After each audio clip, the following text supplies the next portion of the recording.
नमस्कार दोस्तों, Jagdamba education point में आपका हार्दिक स्वागत है। आज हम बात करेंगे लोक देवताओं में दूसरा लोक देवता बाबा रामदेव जी की बात करेंगे। किसकी बात करेंगे? बाबा रामदेव जी की बात करेंगे। तो बाबा रामदेव जी का जन्म कहाँ हुआ? जन्म स्थान की बात करते हैं तो जन्म स्थान कहाँ है? उड़कास मेसर,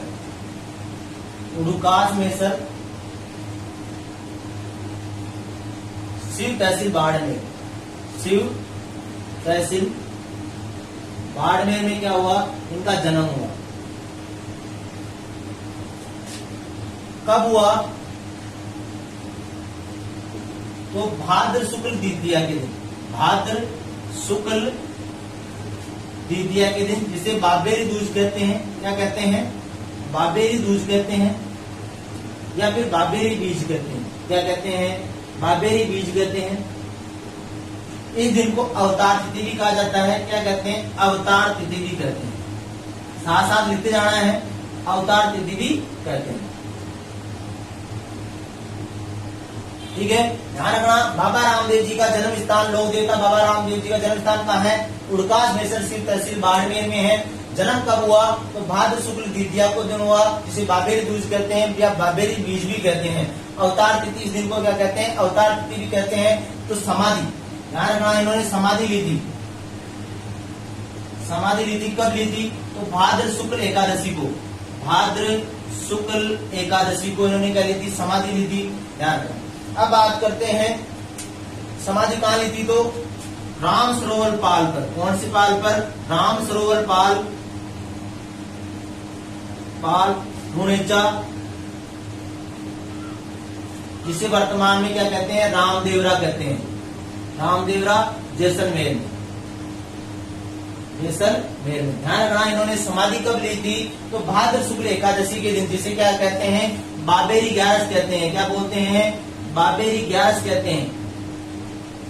बाबेरी ग्यारस कहते हैं। इन्होंने समाधि ली कब? भाद्र शुक्ल एकादशी को। कहाँ पर ली? तो राम सरोवर पार, कहाँ पर है? रुणेचा, जिसका वर्तमान नाम क्या है? रामदेवरा। और कहाँ पर है? कौन से जिले में? तो जैसलमेर जिले में है ये रामदेवरा। और वहां पर उन्होंने क्या ली थी? समाधि ली थी। कब? भाद्र शुक्ल एकादशी की, बाबेरी ग्यारस के दिन। ठीक है, बेटा दे। अब देखो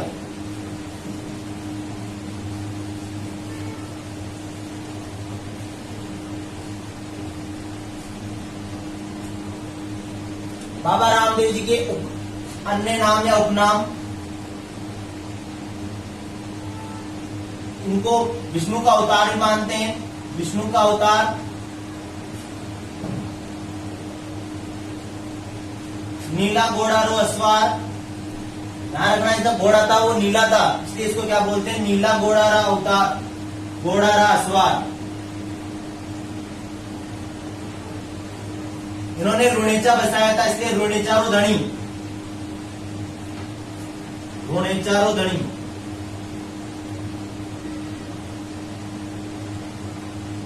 अन्य नाम था रामसा पीर। मुसलमान इनको क्या कहते हैं? इन्हें क्या कहते हैं? रामसा पीर कहते हैं। क्या कहते हैं? रामसा पीर।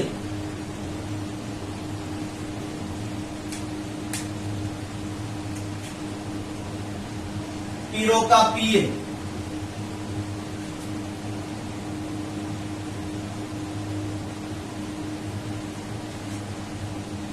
सांप्रदायिक सद्भावना के लोक देवता, सांप्रदायिक सद्भावना के लोक देवता।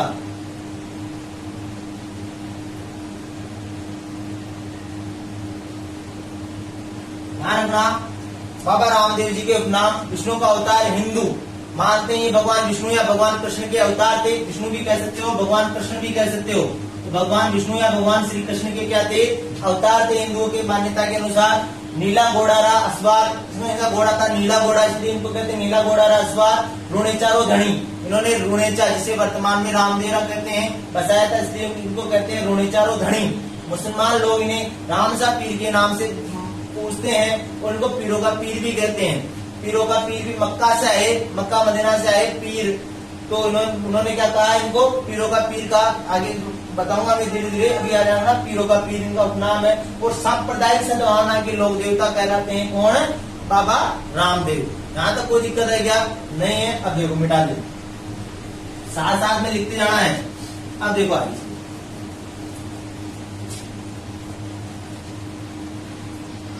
पिता का नाम क्या था?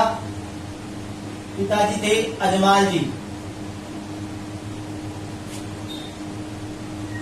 माता का नाम क्या था?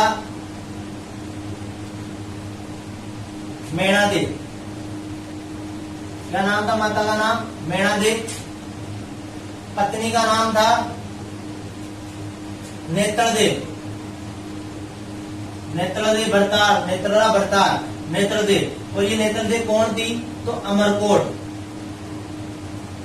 अमरकोट के राजा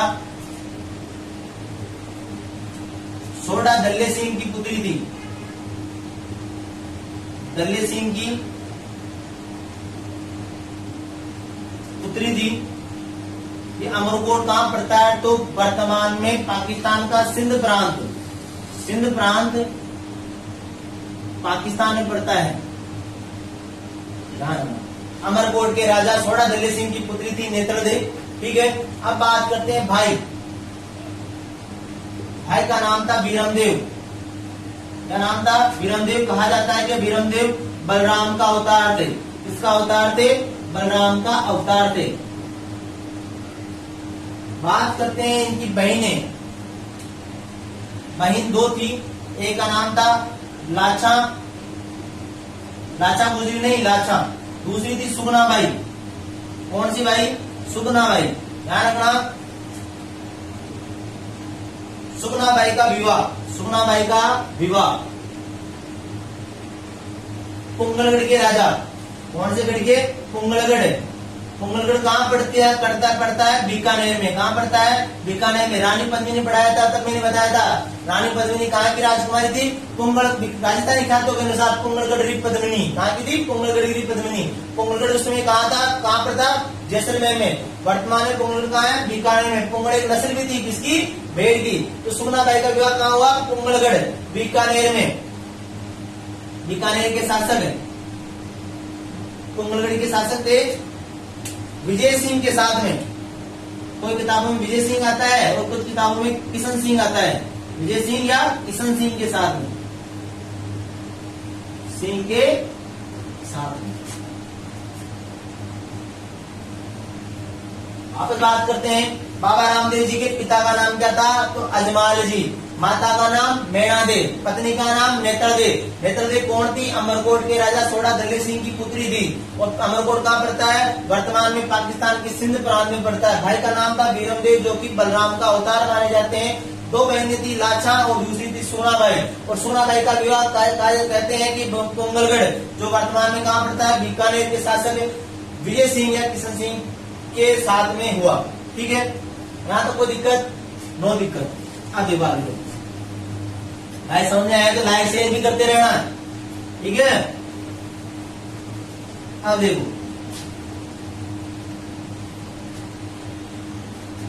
अपन बात करते हैं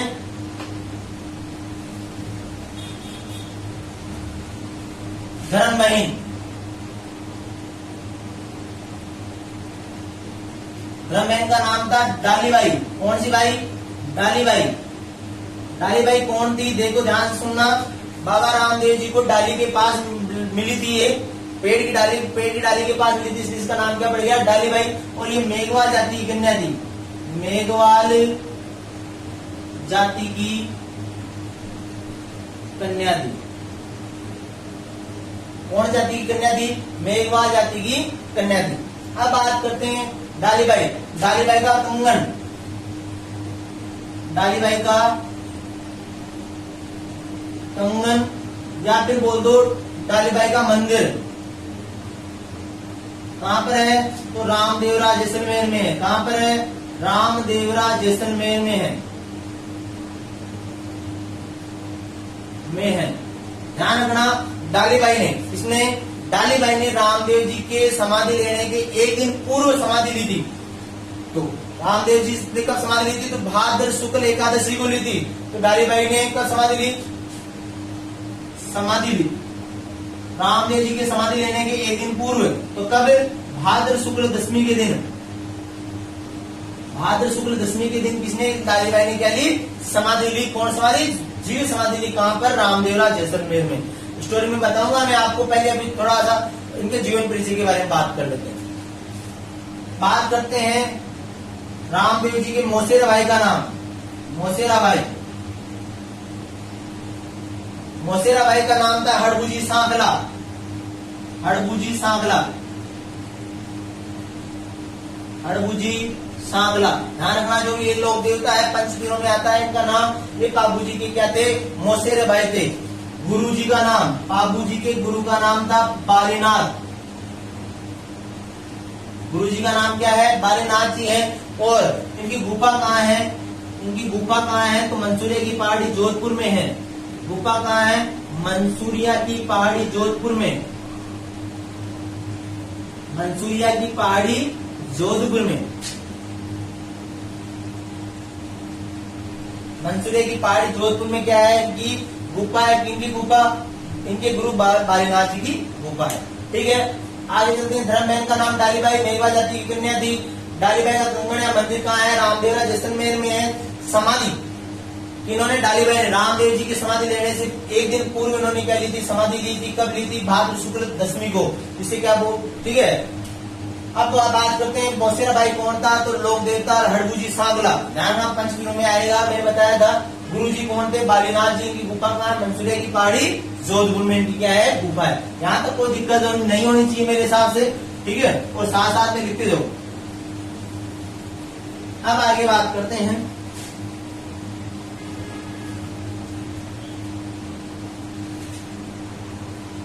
रामदेव जी के भक्त।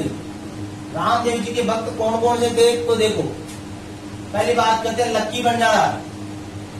कौन सा बंजारा, लक्की बंजारा। दूसरी बात करते हैं, दूसरा भक्त हरिजी भाट। और तीसरे भक्त थे रत्ना राय का। क्या नाम था, रत्ना राय का। यहां तक कोई दिक्कत रह गया नहीं। अब आगे चलते हैं, भक्त लक्की बंजारा, हरिजी भाट, रत्ना राय का, ये कौन थे, बाबा रामदेव जी के क्या थे, भक्त थे। अब बात करते हैं फड़।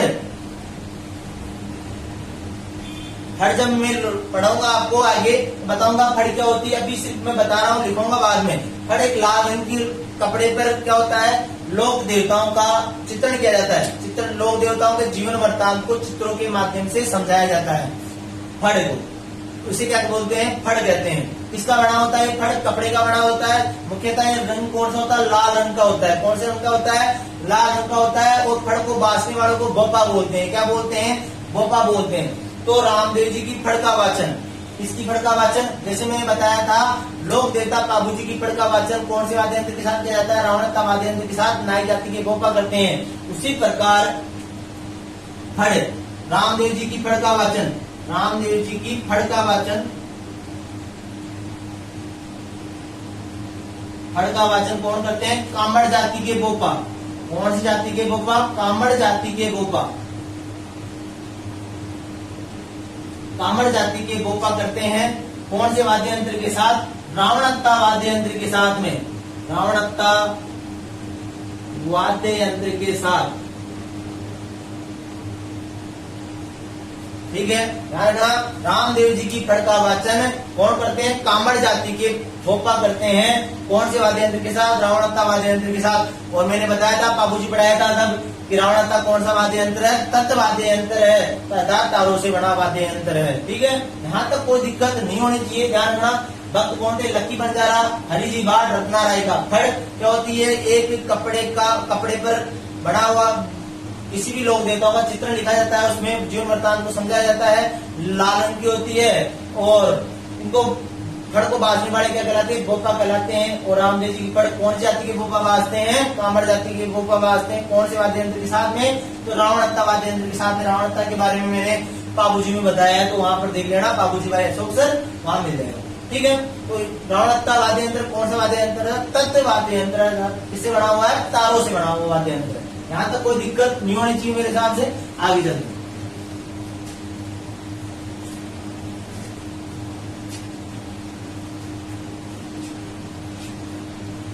एक पंथ चलाया था, उनका नाम है कामड़िया पंथ।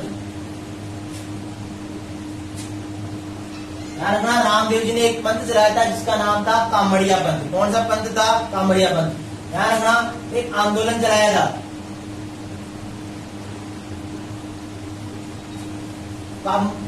बाबा रामदेव जी ने एक पंथ चलाया था, उसका नाम था कामड़िया पंथ। और इसी कामड़िया पंथ के आधार पर बाबा रामदेव जी की शिष्या थी, क्या नाम था? शिष्या थी, उसका नाम था आई माता। क्या नाम था? आई माता। ध्यान का लोग देवियों में बताऊंगा, आई माता के गुरु कौन थे? बाबा रामदेव जी थे। तो इसी कामड़िया पंथ के आधार पर आई माता ने भी बिलाड़ा जोधपुर में, कहां पर है? बिलाड़ा जोधपुर में, बिलाड़ा जोधपुर में नीम के पेड़ के नीचे, नीम के पेड़ के नीचे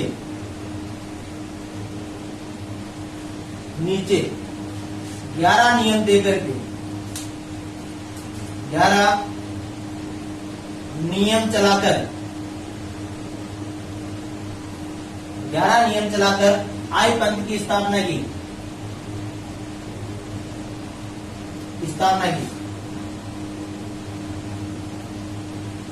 ध्यान सुनना, बाकी इसके बारे में लोक देवियां पढ़ाऊंगा तो बताऊंगा। सिर्फ आपको ध्यान रखना है कि बाबा रामदेव जी ने एक पंथ चलाया जिसका नाम था कामड़िया पंथ। और इसी पंथ, इनकी शिष्या थी बाबा रामदेव जी की, उनका नाम था आई माता। और इसी पंथ के आधार पर, कामड़िया पंथ के आधार पर इन्होंने बिलाड़ा जोधपुर में नीम के पेड़ के नीचे 11 नियम चला करके आई पंथ की स्थापना की। ये सिरवी जाति की कुल देवी है, ठीक है। मंदिर में मूर्ति के स्थान पर क्या है? दीपक से केसर टपकती इनके मंदिर में, ठीक है। और हर महीने की द्वितीया को क्या लगता है? मेला लगता है प्रतिवर्ष। हर महीने की द्वितीया को, शुक्ल द्वितीया को क्या लगता है? मेला लगता है इनका, आई माता का। ध्यान रखना, इसका बचपन का नाम था जीजीबाई। बाकी सब ये चीजें लिखूंगा कहां पर? तो लोग देखे, अभी सिर्फ आपको ध्यान रखना है, ठीक है। अब आगे चलते हैं।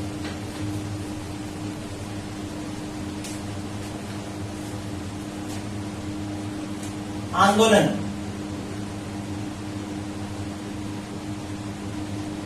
देखो बाबा, बहुत से हिंदू आदमी अपना धर्म परिवर्तित कर चुके थे। बाबा रामदेव के समय में कोई मुसलमान बन गए थे, तो मुसलमानों से वापस हिंदू बनाने के लिए इन्होंने एक आंदोलन चलाया था। इन्होंने, बाबा रामदेव जी ने, उसे आंदोलन को कहते हैं शुद्धि आंदोलन। कौन सा आंदोलन? शुद्धि आंदोलन। ध्यान रखना, शुद्धि आंदोलन के प्रणेता भी कौन थे? तो बाबा रामदेव जी थे। कौन थे? बाबा रामदेव जी थे। बहुत से हिंदू जबरन मुसलमान बन गए थे, तो उनको वापस हिंदू धर्म में लाने के लिए जो आंदोलन चलाया गया बाबा रामदेव जी का द्वारा, तो वो आंदोलन क्या कहलाया? शुद्धि आंदोलन कहलाया, ठीक है। जम्मा जागरण करवाते थे, जम्मा जागरण करवाते थे, अर्थात रात्रि के समय में क्या करते? जागरण करवाते थे। कौन?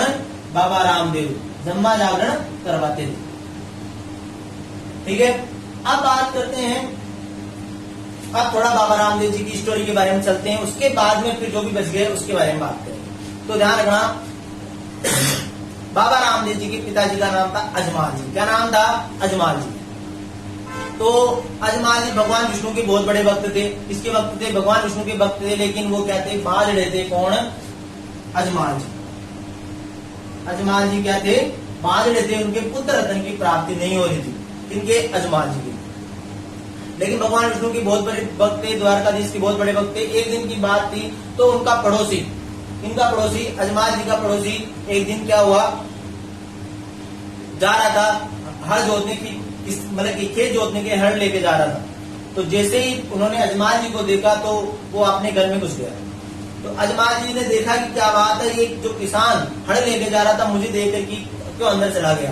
तो जब किसान को पूछा अजमाल जी ने कि भाई कि मेरे को देख करके आप अंदर क्यों चले गए, तो किसान पहले तो कुछ नहीं बोला, बाद में बोला कि बाद में बहुत बार कहने पर बाद अजमाल जी को बताया कि अगर आप क्या हो, बांझड़े हो, अर्थात आपके क्या है, पुत्र रत्न की प्राप्ति नहीं हुई है, लेकिन जब अगर मैं आपको दे करके जाता तो मेरी खेती भी क्या रह जाती, मेरी भूमि भी क्या रह जाती, बंजर रह जाती। क्या रह जाती? बंजर रह जाती। तो इसलिए मैं आपको देख करके कहा खेत पे नहीं जाना चाहता था, इसलिए मैं अपने घर वापस चला गया। तो अजमाल जी देख करके अजमाल जी को बड़ा मन में दुख हुआ, और वो क्या हुआ, द्वारकाधीश जी क्षीर सागर अजमाल जी क्षीर सागर में कूद गई। कहाँ कूद गए? क्षीर सागर में कूद गई। अब क्षीर सागर में कूद गए तो भाई साहब बचाने वाले कौन थे? द्वारकाधीश जी थे, भगवान विष्णु थे। भगवान विष्णु ने बचा लिया। तो अजमाल जी बोलते न तो आप मेरे को मरने देते हो प्रभु, न जिंदा रहने देते हो, न मेरे को पुत्र रत्न देते हो। तो फिर भगवान विष्णु ने बोला कि मैं स्वयं बाबेरी दूज के दिन, किसके दिन? बाबेरी दूज के दिन क्या लूंगा? जन्म लूंगा आपके घर में। तो वो बोले कि मैं अगर जन्म लोगे आप मेरे घर में तो मुझे कैसे पता चलेगा? तो उन्होंने बताया, बोला कि जैसे में जब मेरी जन्म होगा तो क्या अपने घर में क्या मर जाएगा? पगला मर जाएगा। क्या मर जाएगा? पगला मर जाएगा। तो ध्यान रखना। तो ये थे कौन? भगवान विष्णु के अवतार थे कौन? बाबा रामदेव जी। ठीक है, बाबा रामदेव जी की बात कर रहे थे अपन। तो बाबा रामदेव जी शुरू से ही क्या थे? करतार दिखाते थे, मतलब कुछ न कुछ दिखाते रहते थे। तो सबसे पहले इन्होंने अपना दिखाया, किसको दिखाया? अपनी माता मीना देवी को दिखाया। एक बार की बात है, बाबा रामदेव जी उड़काल मिश्र तहसील में जन्म हुआ था। तो वहीं थे, बाल्यपन की बात है। तो यहाँ तक लिख लिया, मिटाते हैं। तो वहां पर सातलमेर में, कहां पर है? सातलमेर में। सातलमेर, ध्यान रखना, सातलमेर कहां पड़ता है? जैसलमेर में पड़ता है। तो सातलमेर कहां पड़ता है? जैसलमेर पड़ता है। मैंने अगर मैं जब मारवाड़ हिस्ट्री पढ़ाऊंगा तब बताऊंगा। राव जोधा का 14 पुत्र थे। राव जोधा के ज्येष्ठ पुत्र था राव सातल, और राव सातल ने क्या बसाया? सातलमेर बसाया। राव सातल ने बसाया। किसने बसाया? राव सातल ने बसाया। राव सातल कौन था? राव जोधा का ज्येष्ठ पुत्र था, सबसे बड़ा पुत्र था। राव जोधा का 5वां पुत्र ने बीकानेर की स्थापना की, बीकाजी ने। राव सातलमेर में एक तांत्रिक रहता था। कौन रहता था? तांत्रिक रहता था। तांत्रिक रहता था, उसका नाम था भैरव नामक राक्षस।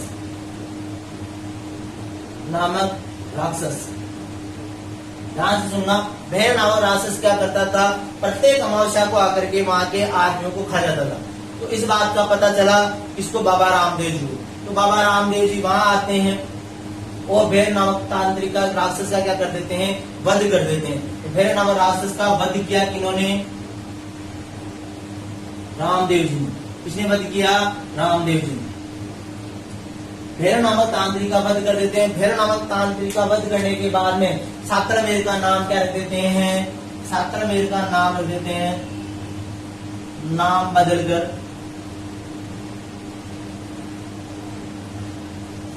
क्या रख देते हैं? तो पोखरण रख देते हैं। क्या रख देते हैं? पोखरण रख देते हैं। ध्यान रखना, बाबा रामदेव जी की प्रारंभिक कर्म स्थली कहाँ है? तो पोखरण जैसलमेर। ध्यान रखना, बाबा रामदेव जी की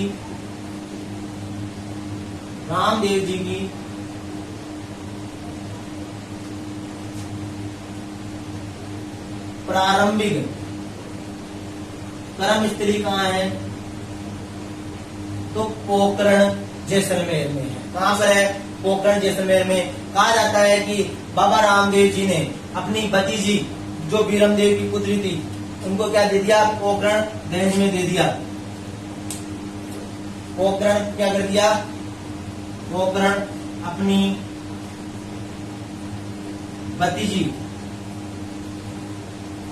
को दहेज में दे दिया।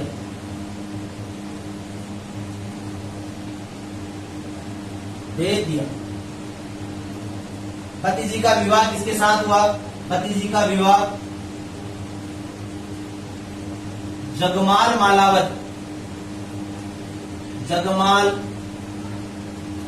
मालावत के पुत्र हमीर के साथ हुआ। हमीर के साथ किसका विवाह हुआ? तो भतीजी का विवाह हुआ। भतीजी कौन थी? तो बीरमदेव की पुत्री, जो बाबा रामदेव जी के बड़े भाई थे। तो सातलमेर जैसलमेर में इनका क्या हुआ? सातलमेर जैसलमेर किसने बसाया? राव जोधा का ज्येष्ठ पुत्र राव सातल ने बसाया। वहां पर एक तांत्रिक रहता था, भैरव राम राक्षस नाम का तांत्रिक रहता था। वो रोज हर अमावस्या को वहां पे आदमी को उठा कर खा जाता था। तो बाबा रामदेव जी ने उसका वध करके और सातलमेर का नाम रख दिया पोखरण रख दिया। क्या रख दिया? पोखरण रख दिया।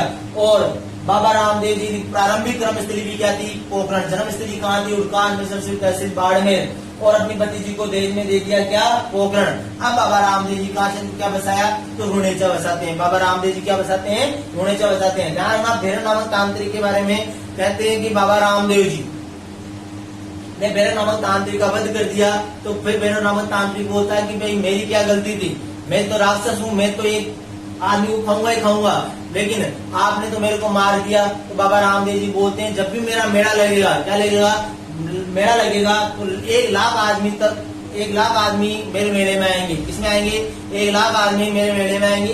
1 लाख से एक भी ज्यादा हुआ तो वो किसका शिकार बनेगा, तो भैरव नामक तांत्रिक राक्षस का क्या बनेगा, शिकार बनेगा। समझ आ गया। इसलिए जब रामदेव जी का मेला लगता है तो गिन करके बेचते हैं। 1 लाख आदमी आ जाने के बाद में अगले दिन दूसरे 1 लाख आदमियों को बेचते हैं। किसके मेले में, रामदेव जी के मेले में। ठीक है, तो लक्की मेला लगता है। तो अब समझ आ गया यहाँ तक, अब आगे चलते हैं।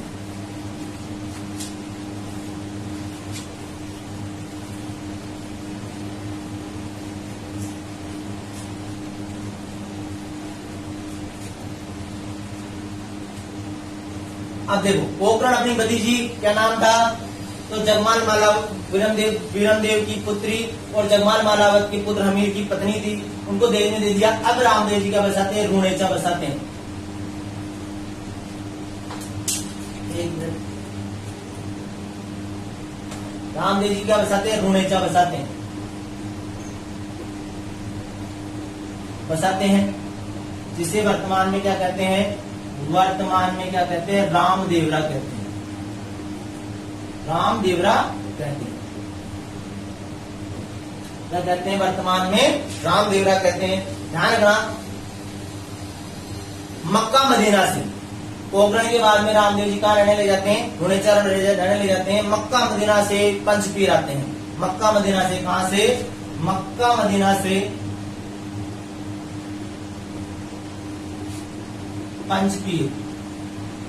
पंचपीर आते हैं और वो कर्तव्य दिखाते हैं किसको, रामदेव जी को। रामदेव जी को कर्तव्य दिखाते हैं तो अब मौका आता है रामदेव जी को कर्तव्य दिखाने का। किसको, रामदेव जी कर्तव्य दिखाएंगे किसको, पंचपीरों को। तो पंचपीर कहते हैं कि हम क्या करते हैं, जिसमें कटोरे में खाना खाते हैं, वो कटोरा कहाँ रह गया, मक्का मदीना रह गया। अर्थात अगर आपको हमें खाना खिलाना है, पंचपीर कहते हैं अगर आप हमें खाना खिलाते हो, किसको, रामदेव जी को कह रहे हैं कि आप हमें खाना खिलाते हो, तो उसी कटोरे में खाना खाएंगे जो हमारे कटोरे कहाँ है, मक्का मदीना में। तो वो बोलते हैं, रामदेव जी बोलते हैं आज ही चिंता कराते में अभी मंगा देते हैं। रामदेव जी ऐसे फूंक मारते हैं, पूरे के 4-5 पंचपीरों के कटोरे कहाँ जाते हैं, वहां जाते हैं। तो ये चमत्कार देख करके रामदेव जी का ये चमत्कार देख के पंचपीर बोलते हैं हम तो पीर ही हैं, और थे तो पीरा का पीर, राम सा पीर हो।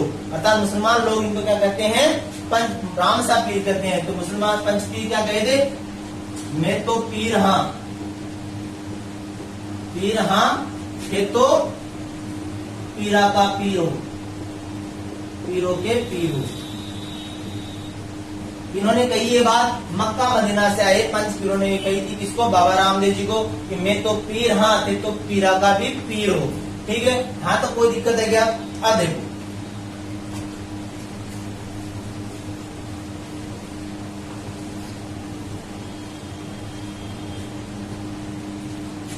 एकमात्र ऐसे लोक देवता जो क्या थे, कवि थे। उन्होंने ग्रंथ लिखा कौन सा, 24 वाणियां, ग्रंथ लिखा 24 वाणियां।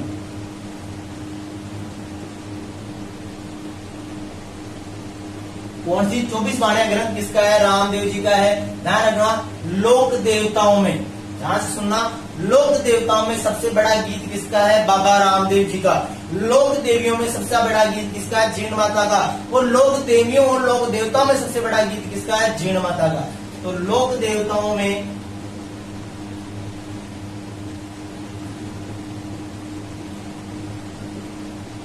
सबसे बड़ा गीत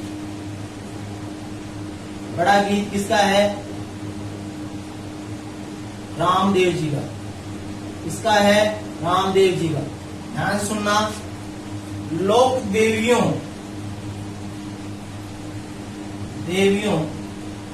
व लोक देवताओं में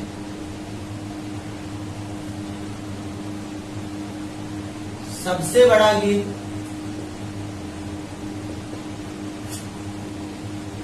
किसका है? तो लोक देवताओं और लोक देवियों में सबसे बड़ा गीत किसका है? तो जीर्ण माता का है। किसका है?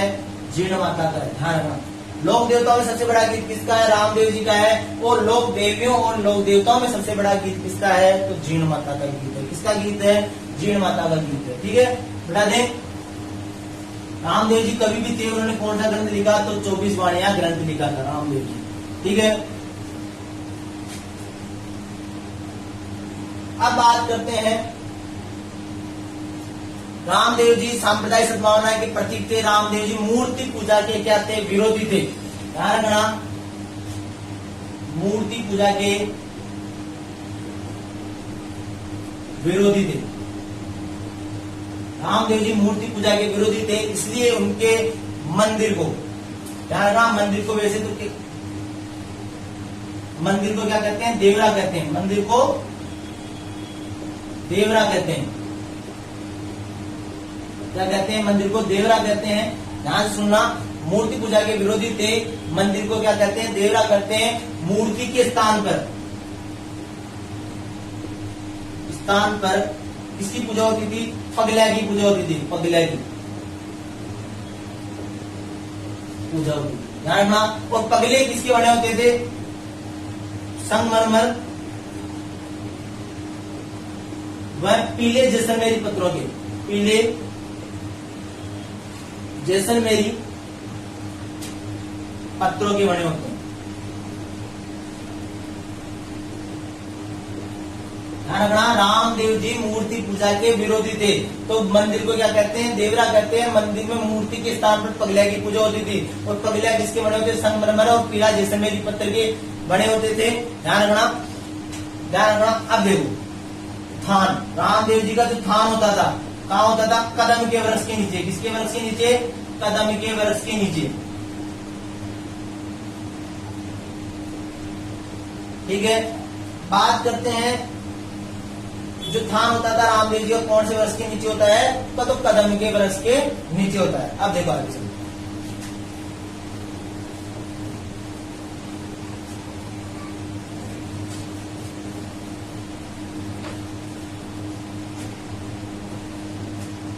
रामदेव जी की ध्वजा, ध्वजा होती थी, उसको पचरंगी होती थी। क्या कौन से रंग की होती है? पचरंगी ध्वजा होती है। कौन से कितने रंग की होती है? पचरंगी होती है, जिसे क्या कहते हैं? नेजा कहते हैं। क्या कहते हैं? नेजा कहते हैं। ध्यान रखना, नेजा भाल्य का पर्यायवाची भी है। इसका पर्यायवाची है? भाल्य का पर्यायवाची भी है। भाल्य का पर्यायवाची भी है नेजा। और रामदेव जी की नेजा कहते हैं। क्या बोलते हैं? नेजा कहते हैं। ध्यान रखना, रामदेव जी के जो जाने वाले हैं, रामदेव जी के ज्यादातर रामदेव जी के मेले में ज्यादातर निम्न वर्ग के लोग जाते हैं। तो ध्यान रखना, रामदेव जी के जाने वाले लोग, यात्रियों को, रामदेव जी के मेले में जो यात्री जाते हैं, यात्रियों को क्या कहते हैं? जातरू कहते हैं। क्या कहते हैं? जातरू कहते हैं। ठीक है, ध्यान रखना, मैंने बताया था रामदेव जी की एक धर्म बहन थी, क्या नाम था? डालीबाई। और डालीबाई कहाँ पर मिली थी? तो डालीबाई मिली थी रामदेव जी को डाली पे मिली थी, इसलिए उसका नाम क्या था? डालीबाई। और डालीबाई कौन जाति की कन्या थी? मेघवाल जाति की कन्या थी। तो रामदेवरा कहाँ है? जैसलमेर है, रोनेचा जैसलमेर। उसके अलावा जहां पर भी मंदिर है रामदेव जी के, आगे बताऊंगा रामदेव जी का मंदिर कहाँ है। तो पुजारी कौन से होते हैं? मेघवाल जाति के होते हैं। कौन जाति के होते हैं? पुजारी मेघवाल जाति के होते हैं, सिर्फ रामदेवरा को छोड़ करके। ध्यान रखना, रामदेवरा में कौन होते हैं? तो तंवरवंशीय राजपूत होते हैं। कौन से होते हैं? तंवरवंशीय राजपूत, क्योंकि रामदेव जी खुद एक कौन सी जाति के थे? तंवरवंशीय राजपूत थे रामदेव जी। ध्यान रखना, वंश कौन सा था रामदेव जी का? तंवरवंशीय राजपूत थे रामदेव जी, तंवरवंशीय राजपूत थे। मान्यता है, ध्यान से सुनना, ये अर्जुन के वंशज मानते हैं। अर्जुन के वंशज मानते हैं अपने आप को। क्या मानते हैं? अर्जुन के वंशज है। ध्यान रखना, तो यात्रियों क्या बोलते हैं? जातरू बोलते हैं। और मेघवाल जाति के पुजारी को, जाति के पुजारी क्या कहलाते हैं? रिकिया कहलाते हैं। रिकिया क्या कहलाते हैं? रिकिया कहलाते हैं। ठीक है, ध्यान रखना। रिकिया जो कहलाते हैं कि दालीबाई रामदेव जी क्या बांधती थी? राखी बांधती थी। उसी प्रकार मेघवा जाति के पुजारी क्या कहलाए? रिकिया कहलाए। क्या कहलाए? रिकिया कहलाए। अब ध्यान रखना, रामदेव जी के चमत्कार, रामदेव जी के चमत्कार क्या कहलाए? पर्चा कहलाए। क्या कहलाए? पर्चा कहलाए। इनके गीतों को ब्यावड़े कहते हैं। गीतों को क्या कहते हैं? ब्यावड़े कहते हैं।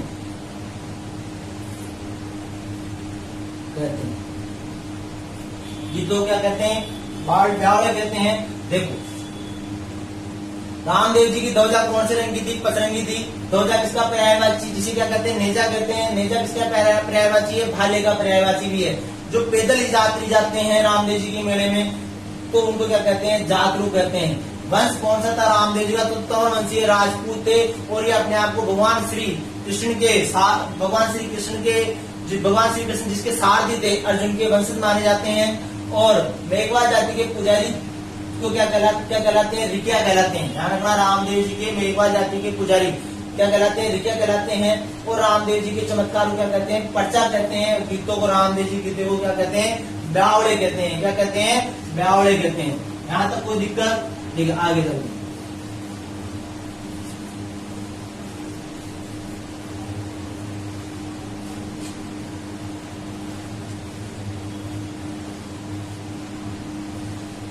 रामदेव जी के मेले की बात करते हैं। इसकी बात करते हैं मेला। ध्यान रखना, रामदेव जी का मेला कब से कब तक लगता है? तो बाबेरी दूज से लेकर के, बाबेरी दूज से लेकर बाबेरी 11 तक लगता है। 11 तक लगता है।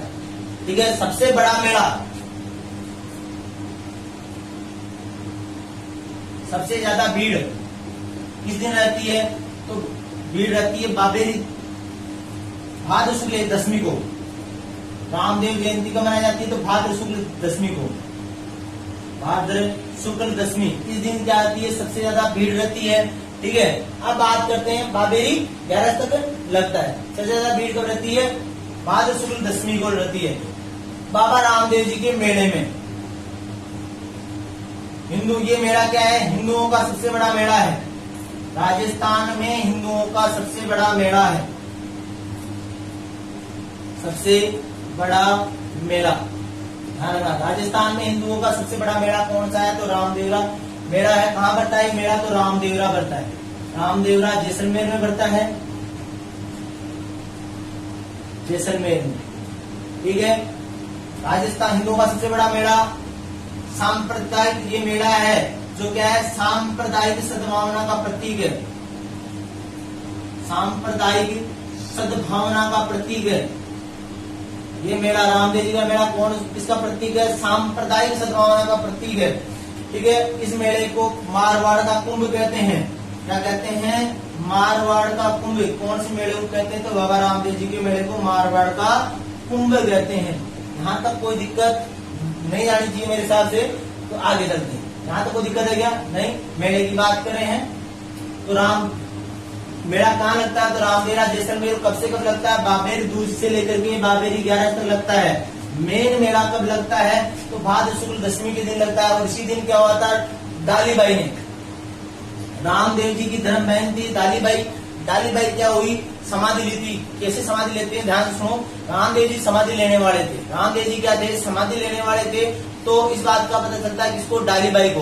तो दालीबाई को पता चलता है, दालीबाई वहां भगते हुए आती है और कहती है रामदेव जी को कि आप मेरे से पहले समाधि नहीं ले सकते हो। तो वो जगह जहाँ पर रामदेव जी समाधि लेने वाले थे, तो दालीबाई बोलती है एक बार चेक कर लेते हैं ये जगह किसकी, आपकी या मेरी है। तो वहाँ खोदते हैं तो काम से आप कंगन ये मिलते हैं। तो ये अर्थात लुगाई के समान थे। तो फिर वहां पर क्या होती है? समाधि कौन लेती है? दालीबाई समाधि लेती है। उस स्थान को दालीबाई का मंदिर कहते हैं, दालीबाई का कंगन कहते हैं। तो सबसे ज्यादा भीड़ किस दिन रहती है? तो सबसे ज्यादा भीड़ या सबसे बड़ा मेला किस दिन माना जाता है? तो भाद्र शुक्ल दशमी के दिन माना जाता है। किसके दिन माना जाता है? भाद्र शुक्ल दशमी के दिन। हिंदुओं का सबसे बड़ा, राजस्थान में सबसे बड़ा मेला कौन सा है? भगवान रामदेव जी का मेला है। ये मेला सांप्रदायिक सौहार्द, सांप्रदायिक सद्भावना का प्रतीक है। ध्यान रखना, मारवाड़ का कुंभ कहलाता है। क्या कहलाता है? मारवाड़ का कुंभ कहलाता है। इस मेले में कामड़िया पंथ की, कौन सी पंथ की? कामड़िया पंथ की विवाहित स्त्रियां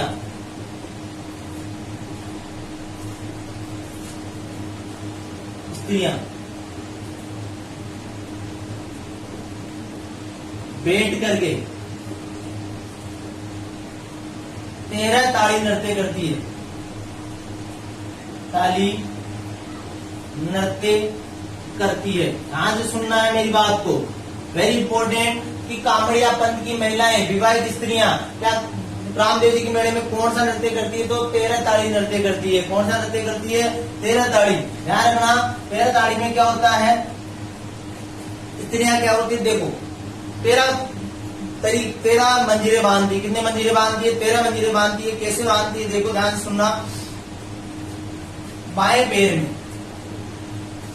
में कितने मंजीरें बांधती है? तो 0 मंजीरें। ठीक है। दाएं पैर में, किसके पैर में? दाएं पैर में मंजीरें बांधती है। कितने? 9 मंजीरें। कितने मंजीरें बांधती है? 9 मंजीरें। ठीक है। अब बात करते हैं 2 मंजीर, जिसको क्या बोलते हैं? 13 ताली बोलते हैं। नोट 13 ताली, 13 ताली बोलते हैं। ध्यान, क्या कहते हैं उनको? 13 ताली कहते हैं। 9 मंजीरें दाएं पैर पर बांधती है, पैर में। ठीक है। बाएं पैर में कितनी मंजीरें बांधती है? तो 0। अब देखो, और दाएं पैर पर 9 मंजीरें बांधती है, उसको क्या बोलते हैं? 13 ताली। 13 ताली, ध्यान रखना। अब बात करते हैं कोहनी में। कितने मंजीरें? 2 मंजीरें। तथा हाथ में कितने मंजीरें? 2 मंजीरें हाथ में। 13 ताली की बात करते हैं। कुल कितने मंजीरे हो गए? 13 मंजीरे हो गए। और इनको क्या बोलते हैं? ताली कहते हैं। क्या बोलते हैं? ताली कहते हैं। ध्यान रखना, रामदेव जी के मेले में कामड़िया पंथ की विवाहित स्त्रियां बैठ करके कौन सा नृत्य करती है? 13 ताली नृत्य करते हैं। बाएं पैर में कितने? बाएं पैर में कितनी मंजीरें बांधती है? तो 0। दाएं पैर में कितनी मंजीरें बांधती है? 9 मंजीरें बांधती है। बाएं पैर को फोल्ड कर लेती है, दाएं पैर को सीधा रखती है और 9 मंजीरें बांधती है। 2 मंजीरें कोहनी में और 2 मंजीरें हाथ में रखती है। और मुंह में क्या रखती है? तलवार रखती है। मुंह में क्या रखती है? मुंह में तलवार। और सिर पर कांसे की थाली में लोटा रख करके, और ये क्या करती है? 13 ताली नृत्य करती है। और किसका प्रतीक मानी जाती है? हिंगलाज माता का प्रतीक मानी जाती है। कौन सी माता का? हिंगलाज माता का प्रतीक मानी जाती है। प्रतीक मानते हुए ये क्या करती है? नृत्य करती है। ध्यान रखना, रामदेव जी के मेले में कामड़िया पंथ की विवाहित स्त्रियां बैठ करके क्या करती है? नृत्य करती है। वो नृत्य क्या कहलाता है? 13 ताली नृत्य कहलाता है। बाएं पैर में कितने मंजीरें बांधते हैं? 13 मंजीरें बांधते हैं, अलग अलग तरीके से। बाएं पैर में 0 मंजीरें, दाएं पैर में 9 मंजीरें बांधते हैं, जिसे बोलते हैं 13 ताली कहते हैं। 9 मंजीरें को बांधना 13 ताली कहलाता है। कोहनी में 2 मंजीरें बांधते हैं, हाथ में 2 मंजीरें बांधते हैं, उसे ताली कहते हैं। मुंह में क्या रखते हैं? तलवार या कटार रखते हैं। सिर पे कांसे की थाली होती है, उस पे क्या लगाते हैं? थाली में लोटा रखते हैं। और हिंगलाज माता के प्रतीक के रूप में ये महिलाएं क्या करती है? नृत्य करती है। तथा पुरुष, कामड़िया जाति के पुरुष तंदूरा या चौतारा बजाते हैं। तंदूरा या चौतारा बजाते हैं। चौतारा बजाते हैं। यहाँ तक कोई दिक्कत है क्या? ये तंदूरा या चौतारा भी कौन सा वाद्य यंत्र है? 4 तारों से। चौतारा वाला 4 तार। चौतारा का मतलब समझा गया? तंदूरा तत्व वाद्य यंत्र। ये भी कौन सा वाद्य यंत्र है? तत्व वाद्य यंत्र। तो पुरुष तो क्या बजाते हैं? कामड़िया जाति के पुरुष। कामड़िया जाति के पुरुष क्या बजाते हैं? तंदूरा या चौतारा बजाते हैं। और महिलाएं कौन सा नृत्य करती है? 13 ताली नृत्य करती है। कौन सा नृत्य करती है? 13 ताली। 13 ताली नृत्य के बारे में मैं बताऊंगा जब नृत्य पढ़ाऊंगा। अभी आपको सिर्फ सुनना है। तेरह ताड़ी नृत्य का उद्गम पादला ग्राम पाली से हुआ। कहाँ पे हुआ? पादला ग्राम पाली से हुआ। और तेरह ताड़ी नृत्य की नृत्यांगना जो मतलब की बहुत ही फेमस नृत्यांगना कौन थी? तो मांगी बाई थी। 1954 में गाड़िया लोहारों का सम्मेलन चला था, तो 1954 में जवाहरलाल नेहरू ने इसको देखा। जवाहरलाल नेहरू ने इनको देखा, किसको? मांगी बाई को देखा। मांगी बाई का जन्म कहाँ हुआ? पादला ग्राम पाली में हुआ। ब्याह कहाँ हुआ? तो बनीना ग्राम चित्तौड़ में हुआ। कहाँ पर हुआ? बनीना ग्राम चित्तौड़गढ़ में हुआ। ध्यान से सुनना, बनीना ग्राम चित्तौड़गढ़ में हुआ। और इनके पति का नाम था भैरूदास, और गुरु का उसके गुरु इनके जेठ जी थे, उसका नाम था गोरमदास जी। क्या नाम था? गोरमदास जी। बाकी सब उसमें लिखाऊंगा, अभी सुनना है सिर्फ आपको। तो गुरु गोरमदास जी जो जेठ जी थे, उन्होंने इनको सिखाया कौन सा नृत्य? तेरह ताड़ी नृत्य। और 1990 में क्या हुआ? इनको राजस्थान संगीत साहित्य नाटक अकादमी पुरस्कार से नवाजा गया। किसको? मांगी बाई को। राजस्थान संगीत नाटक अकादमी पुरस्कार से नवाजा गया। किसको? तो मांगी बाई को। तो और ध्यान रखना, तेरह ताड़ी नृत्य कहाँ पर किया जाता है? ध्यान से सुनना, तेरह ताड़ी नृत्य मुख्य रूप से कहाँ किया जाता है? तो रामदेव जी के मेले में। और रामदेव जी का मेला कहाँ पड़ता है? तो रामदेवरा जैसलमेर में। रामदेवरा जैसलमेर में क्या किया जाता है? तेरह ताड़ी नृत्य मुख्य रूप से किया जाता है। और इस तेरह ताड़ी नृत्य की नृत्यांगना कौन थी? तो नृत्यांगना कौन थी? मांगी बाई। नृत्यांगना कौन थी? तो मांगी बाई। कौन थी? मांगी बाई। ठीक है, एक बार इसको लिख लेते हैं, उतार लो पहले। ताड़िया। अब देखो तेरह ताड़ी नृत्य के बारे में थोड़ा वो लिखवा देते हैं।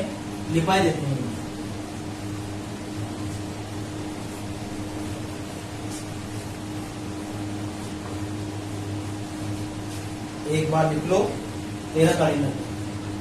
तेरह है ताड़ी नृत्य। प्रसिद्ध कहाँ का है? प्रसिद्ध कहाँ का है? तो प्रसिद्ध कहाँ का? रुणेचा रामदेवरा का। रुणेचा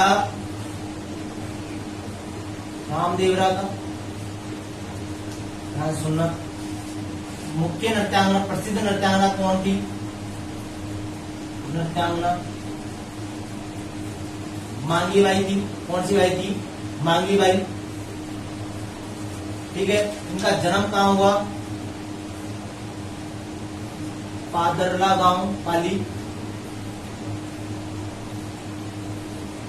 ठीक है, पति का नाम था भैरोदास।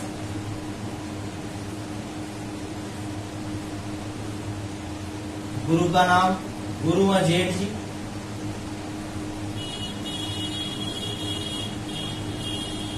गोरमदास जी। गोरमदास जी। 1954 में गाड़िया लोहार सम्मेलन में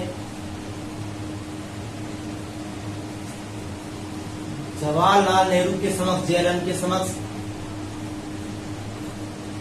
उन्होंने नृत्य किया।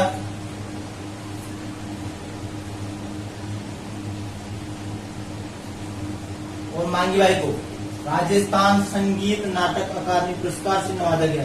राजस्थान संगीत नाटक पुरस्कार से सम्मानित किया गया। पुरस्कार से सम्मानित किया गया। याद है ये अपनी कौन सी? मांगी बाई कौन सा नृत्य करती थी? तो तेरह ताड़ी नृत्य। यहाँ तक कोई दिक्कत है नहीं होनी चाहिए। अब आगे बढ़िए।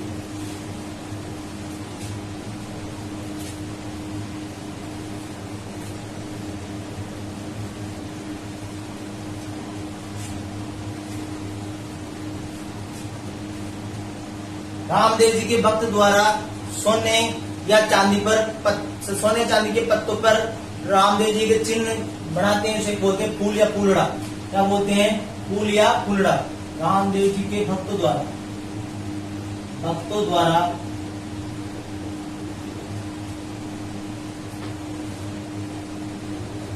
रामदेव जी के चिन्ह को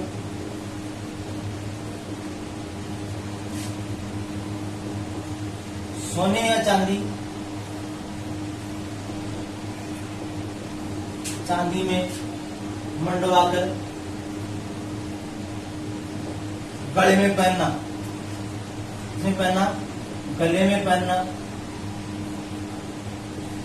फूल या फूलड़ा कहलाता है, फूल या फूलड़ा कहलाता है।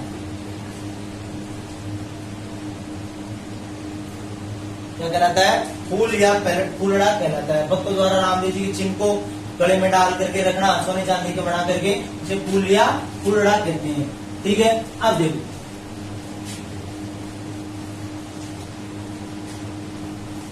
रामदेव जी का घोड़ा कौन सा था? घोड़ा का नाम क्या था? नीला घोड़ा, नीला घोड़ा। अब बात करते हैं, रामदेव जी कुष्ठ रोग निवारक देवता भी माने जाते हैं, कुष्ठ रोग निवारक देवता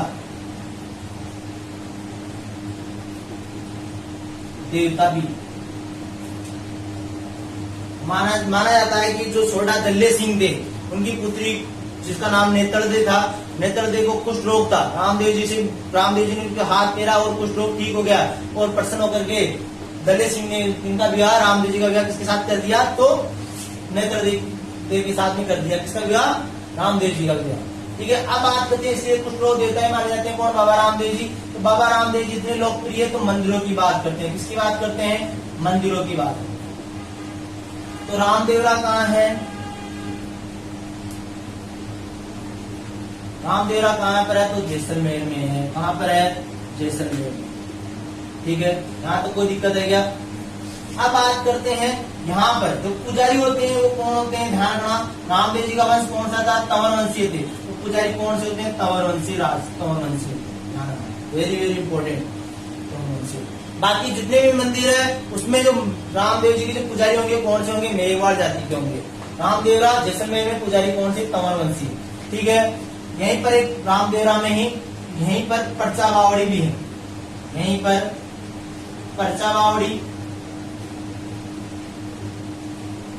या भैरव बावड़ी भी है, भैरव बावड़ी भी है। ठीक है, अब आगे चलते हैं। छोटा रामदेवरा कहाँ है? भारत के परिप्रेक्ष्य से बात करें तो भारत का छोटा रामदेवरा, भारत के परिप्रेक्ष्य में तो कहाँ पर है? तो जूनागढ़, जूनागढ़ गुजरात में पड़ता है। कहाँ पड़ता है? जूनागढ़ गुजरात में। जूनागढ़ महल बीकानेर में भी पड़ता है, तो जूनागढ़ कहाँ है? गुजरात में। तो छोटा रामदेवरा कहाँ पर है? गुजरात में। कहाँ पर है? गुजरात में। छोटा रामदेवरा राजस्थान की तरफ से, वेरी वेरी इंपॉर्टेंट, छोटा रामदेवरा कहाँ पर है? राजस्थान में। राजस्थान में कहाँ पर है? खुंडियास, खुंडियास। और ये खुंडियास कहाँ है? तो ध्यान से सुनना, कि नागौर अजमेर की सीमा पर है। इसकी सीमा पर है नागौर व अजमेर। कहते हैं कि ये जो नागौर के इसमें आता है, नागौर के नियंत्रण में आता है। वैसे तो नागौर के नियंत्रण में आता है क्योंकि इसकी मंदिर है वो भी कहाँ पर? नागौर में। मूर्ति है वो भी कहाँ पर? नागौर में। लेकिन जो इनकी परिक्रमा लगती है, परिक्रमा कहाँ लगती है? तो अजमेर में लगती है। ध्यान सुनना, नागौर अजमेर दोनों में पड़ता है खुंडियास। ठीक है, उसको राजस्थान का क्या बोलते हैं? छोटा रामदेवरा कहते हैं। क्या कहते हैं? राजस्थान का छोटा रामदेवरा कहते हैं। वहां पे सुन लो, घोड़ा कौन सा? नीला घोड़ा। कुष्ठ रोग देवता माने जाते हैं। कौन? बाबा रामदेव जी। बताया था मैंने, अपनी पत्नी नेत्रदेव कुष्ठ रोग से, पंगु रोग से ग्रसित थी, इसको ठीक किया था। छोटा रामदेवरा कहाँ पर है? गुजरात में है। भारत की तरफ से और राजस्थान की तरफ से कहाँ है? खुंडियावास नागौर में है। और जो रामदेवरा जो मेन जैसलमेर में है, उसका पुजारी कौन से? तंवर वंशी होते हैं। बाकी कौन होते हैं? मेघवाल जाति के होते हैं। ठीक है, आगे चलते हैं।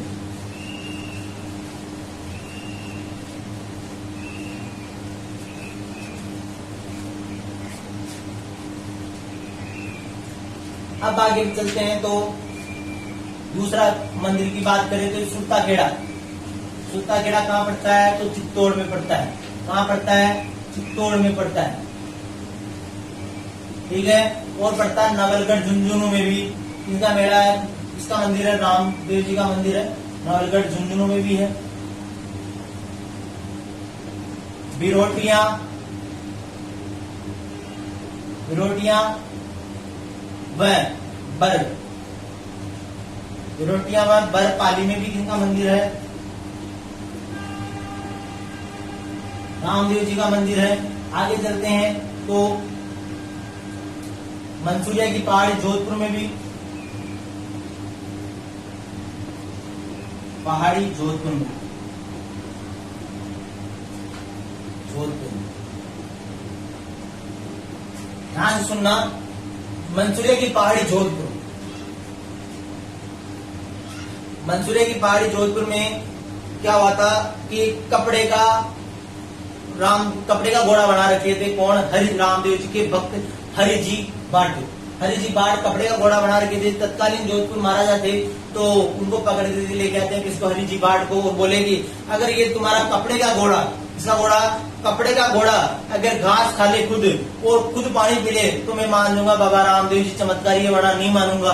तो फिर अपने भक्ति अनन्य भक्ति और कीर्तन के द्वारा वो बाबा रामदेव जी को प्रसन्न करते हैं। वो घोड़ा जो कपड़े का बना घोड़ा था, इसका बना घोड़ा था, कपड़े का बना घोड़ा था, वो क्या हुआ? पानी पिया और क्या करा? चारा चरा।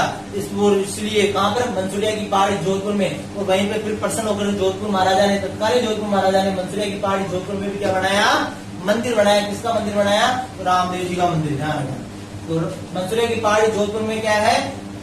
में भी किसका मंदिर है? रामदेव जी का मंदिर है। और ध्यान रखना, नोट चलो लिखो पहले, फिर मैं पूरा बता के फिर नोट लिखूंगा। मंसूरिया की पहाड़ी जोधपुर में भी है। और अब बात करते हैं आदरशिला। आदरशिला ये कहां पर है? जालोरिया का वास जोधपुर में, का वास जोधपुर में। आदरशिला का मंदिर है, जालोरिया का वास जोधपुर में, जो जमीन से 0.5 फीट ऊंचा, जमीन से आधा इंच ऊंचा है, मानो तैर रहा हो, मानो तैर रहा हो। तो ये किसके मंदिर है? बाबा रामदेव जी के मंदिर है। सुरताखेड़ा, चित्तौड़गढ़, नवलगढ़, झुंझुनू, बिरोटिया, बरपाली, मंसूरिया की पहाड़ी जोधपुर में। और यहाँ पर किसकी गुफा है? बाबा बालीनाथ की गुफा है, जो गुरु जी थे किसके? रामदेव जी का। आदरशिला का मंदिर जालोरिया का वास जोधपुर में है और जमीन से 0.5 इंच ऊंचा उठा हुआ था, मानो तैर रहा हो, क्या कर रहा हो? झूल रहा हो, इसलिए इसको क्या बोलते हैं? आदरशिला का मंदिर भी कहते हैं। यहाँ तक कोई दिक्कत है क्या? नहीं। अब देखो आगे चलते हैं।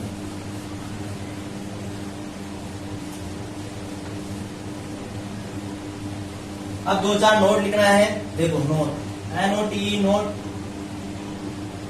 रामदेव जी के समकालीन लोक देवता कौन थे? तो ध्यान सुनना, रामदेव जी के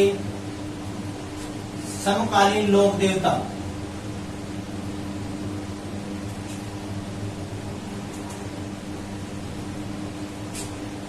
एक तो हड़बू जी और दूसरे थे मल्लीनाथ बाबा। कौन से नाथ बाबा? मल्लीनाथ बाबा। ध्यान रखना, ठीक है। ध्यान रखना, रामदेव जी के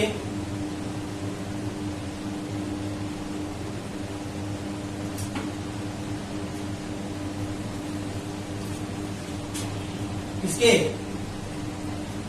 कपड़े के घोड़े भी चढ़ाए जाते हैं,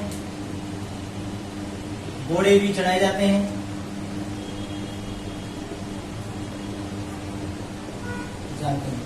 ध्यान से सुनना, रामदेवरा